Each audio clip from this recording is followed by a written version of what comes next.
তো গাইস আমার আরেকটা নতুন ভিডিওতে আপনাদের সবাইকে ওয়েলকাম। তো আরেকটা নতুন ভাইরাল ফটো এডিটিং টিউটোরিয়াল নিয়ে চলে আসলাম। তো এখন দেখতে পাচ্ছেন এই ফটোগুলো কিন্তু সোশ্যাল মিডিয়ায় খুবই ভাইরাল রয়েছে, ফেসবুক, ইনস্টাগ্রাম, টিকটক সব কিছুতে কিন্তু খুবই ট্রেন্ডিংয়ে রয়েছে। তো আপনারা চাইলে কিন্তু আপনাদের যে কোনো নর্মাল ফটোকে এরকম সুন্দরভাবে কিন্তু এডিটিং করে নিতে পারবেন, ব্যাকগ্রাউন্ডটা কিন্তু চেঞ্জ করে নিতে পারবেন। খুবই সিম্পল একটা ট্রিক, একবার এই ভিডিওটা দেখলে কিন্তু আপনারা এই এডিটিংটা শিখে যাবেন। তো তারপর কিন্তু আপনারা সোশ্যাল মিডিয়ায় এই ফটোগুলো আপলোড করে খুব পরিমাণে ভাইরাল করতে পারবেন। তো কিভাবে কি করতে হয় আমি মোবাইল স্ক্রিনে ডাইরেক্ট দেখিয়ে দিচ্ছি। তো চলুন বেশি দেরি না করে ভিডিওটা শুরু করা যাক। অলরাইট গাইস, চলে এসেছে আমি আমার মোবাইল স্ক্রিনে। তো এবার আমাদের ওরকম ট্রেন্ডিং ফটো এডিটিং করার জন্য কিন্তু একটা অ্যাপ্লিকেশন ডাউনলোড করতে হবে। এই যে দেখতে পাচ্ছেন এই হাইপিক অ্যাপটা। তো এটা আপনারা কীভাবে ডাউনলোড করবেন আর অ্যাপটা কীভাবে পাবেন তো সেটা আমি পরে বলে দিচ্ছি। তো আপনারা সিম্পলি এখান থেকে হাইপিক অ্যাপটা ওপেন করবেন। তো আমি কিন্তু অলরেডি ওপেন করে দিয়েছি। তো অ্যাপটা ওপেন করার পর আমাদের সামনে এরকম একটা ইন্টারফেস চলে আসলো। তো শুরুতে হয়তো আপনাদের কিছু পারমিশন লাগতে পারে, অ্যালাউ করে দেবেন। তো তারপর কিন্তু মেইন হোম পেজে চলে যাবে। তো অবশ্যই আপনারা আপনাদের ফোনে ইন্টারনেটটা অন করে এই কাজটা করবেন। তো তারপর সিম্পলি ফটোটা আনার জন্য কী করবেন, এই যে মিডল পয়েন্টে ইম্পোর্ট দেখতে পাচ্ছেন এখানে ক্লিক করবেন। তো তারপর কিন্তু আপনাদের গ্যালারির পারমিশন চাবে।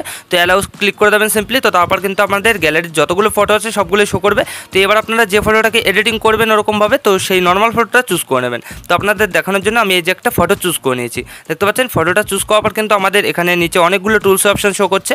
এগুলো থেকে আমরা সিম্পলি সাইডে অ্যাডজাস্ট দেখতে পারবো, এখানে সিম্পলি ক্লিক করে দেবো। তো তারপর এখান থেকে আমরা কী করবো, এই যে ক্রপ দেখতে পাচ্ছি এই ক্রপে ক্লিক করে দেবো। তো তারপর কিন্তু আমাদের ফটোটা এখান থেকে ক্রপ করে নেবো, ঠিক আছে। এই যে দেখতে পাচ্ছেন যেভাবে আমি করে নিচ্ছি, আপনারা এইভাবে আপনাদের ফটোটাকে ক্রপ করে নেবেন যেটুকুন দরকার আপনাদের ফটোতে। তো সেইটুকুন কিন্তু জিনিসটা রাখবেন আর বাকিটুকুন ক্রপ করে দেবেন। তো তারপর কী করবেন, এই নিচে টিকমার্ক দেখতে পাচ্ছেন, এই টিকমার্কে কিন্তু ক্লিক করবেন না। এখান থেকে এই যে দেখতে পাচ্ছেন এআই এক্সপেন্ড, তো এখানে সিম্পলি ক্লিক করে দেবেন। তো এখানে ক্লিক করার পর দেখতে পাচ্ছেন গাইস আমাদের ফটোটা কিন্তু এরকম হয়ে গেল, ঠিক আছে। তো এখান থেকে আপনারা চাইলে কিন্তু ফটোটাকে অ্যাডজাস্ট করে নিতে পারবেন যে আপনাদের কোনটুকুন ফটো দরকার, তো সেইভাবে কিন্তু অ্যাডজাস্ট করে নিতে পারবেন। আপনাদের ইচ্ছা মতন জিনিসটাকে সেট করে নেবেন। তো তারপর কী করবেন, এই যে নিচে দেখতে পাচ্ছেন এন্টার প্রম্পট, তো এখানে সিম্পলি ক্লিক করে দেবেন। তো এখানে ক্লিক করার পর আপনাদের যেরকম ব্যাকগ্রাউন্ড চান তো সেটা লিখে দিলে কিন্তু সেরকম ব্যাকগ্রাউন্ড আপনাদের এই ফটোতে অ্যাপ্লাই হয়ে যাবে। তো এখানে আমি একটা জিনিস লিখে দিচ্ছি আমার ইচ্ছা মতন, তো আপনারা আপনাদের ইচ্ছা মতন একটা জিনিস লিখে দেবেন। তো এখানে দেখতে পাচ্ছেন গাইস আমি কিন্তু এখানে সানসেট হিল লিখে দিয়েছি। তো আপনারা আপনাদের ইচ্ছা মতন জিনিসটা লিখে দেবেন। তো তারপরে এখানে সিম্পলি অ্যালাউ দেখতে পারবেন, এখানে ক্লিক করবেন। তো তারপরে যে নিচে দেখতে পাচ্ছেন জেনারেট সবুজ কালারে, এখানে সিম্পলি ক্লিক করে দেবেন। তো তারপর কিন্তু আপনাদের ফটোটা জেনারেট হওয়া শুরু করে দেবে। তো এখানে কিন্তু একটু ওয়েট করতে হবে আর আপনাদের অবশ্যই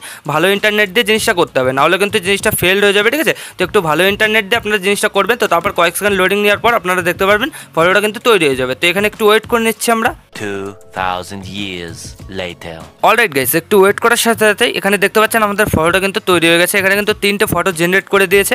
এখানে দেখতে পাচ্ছেন আমি এখানে নিচে একটা ক্লিক করবো আর এখানে কিন্তু আমাদের এই ফটো অনুযায়ী কিন্তু ফটো তৈরি করে দিয়েছে। এখানে ব্যাকগ্রাউন্ডটাকে দেখে কেউ বুঝতেই পারবেন না যে এটা একটা এডিটিং ফটো বা ব্যাকগ্রাউন্ডটাকে চেঞ্জ করা হয়ে গেছে।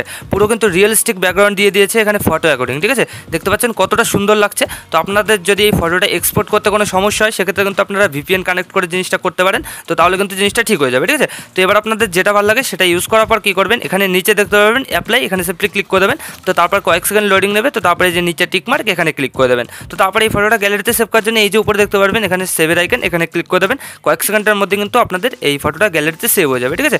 এইভাবে আপনারা ফটোটাকে গ্যালারিতে সেভ করে নিতে পারবেন। দেখতে পাচ্ছেন খুবই সিম্পলভাবে কিন্তু আমরা জিনিসটা করে নিতে পেরেছি।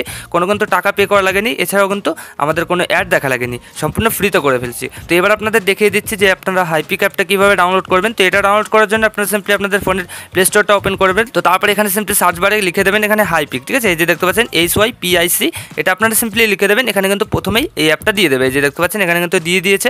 তো এটা যদি আপনারা এখান থেকে না পান তো সেক্ষেত্রে কিন্তু আমি এই হাইপিক অ্যাপটা আমার টেলিগ্রাম চ্যানেলে দিয়ে দেবো। আপনারা সিম্পলি টেলিগ্রাম চ্যানেল জয়েন করে হাইপিক অ্যাপটা কিন্তু ডাউনলোড করে নিতে পারবেন, ঠিক আছে। তো এইভাবে কিন্তু খুব সহজে আপনাদের জিনিসগুলো করে নিতে পারবেন, কোনো কিন্তু সমস্যা হবে না। তো আজকের এই ভিডিওটা এই পর্যন্তই। আশা করি আমি আপনাদের ভালোভাবে বোঝাতে পেরেছি যে কীভাবে কী করতে হয়। তো ভিডিওটা ভালো লাগলে লাইক করে দেবেন আর যদি চ্যানেলে প্রথমবার হন তো চ্যানেলটাকে অবশ্যই সাবস্ক্রাইব করে দেবেন।